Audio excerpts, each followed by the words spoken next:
Hello. Keep in mind this is like my fourth time trying to record this video. This is my labor and delivery story. I'm just gonna hop right in it. It was at like 3 o'clock. I just started feeling a lot of pressure to make me want to like go poop. It's basically what it felt like.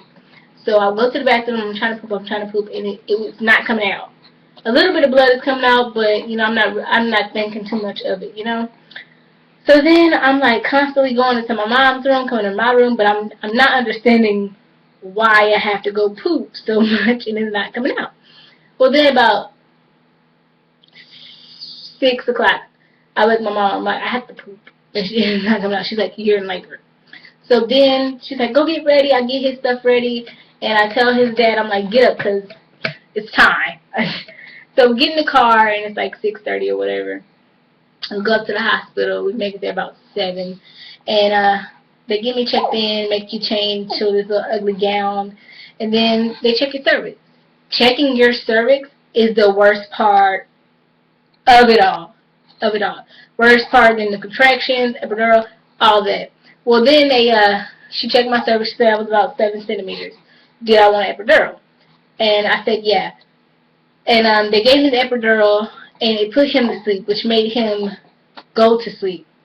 Duh, I just said that. Anyways, it put him to sleep, and he didn't want to come down. So instead of my labor being like 5 hours, the epidural made my labor 8 hours. And yes, he threw up on me. So then my doctor comes in, he's talking to me. He's like, I'm going to go do this surgery. I'm going to come back and check on you. And he come back, and he's like, still not ready. Why did they give you the epidural? I'm like, I don't know.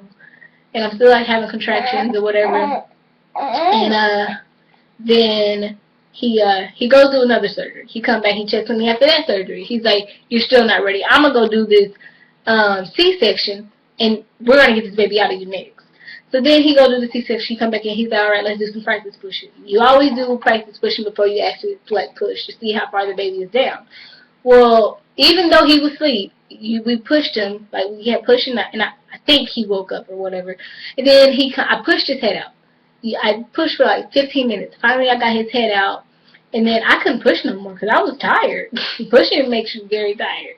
And then after, about 15 minutes of me pushing his head out, I couldn't push anymore. So the 2 nurses like came and they pushed on my pelvis, and they just like yanked him out. And he's like all quiet, like he's not crying or anything. And I'm like, what's wrong? And he's like, oh, it's fine. He was just sleeping, so everything's fine or whatever. They lay him on me, and I tell you, it's probably like the best feeling ever. Because you went through hell for 9 months. Excuse me. And to see the thing that comes out of you, it's just like you was inside of me. You was making me like that. And he is 3 months now. So this video is very late. But, I love it. I had fun.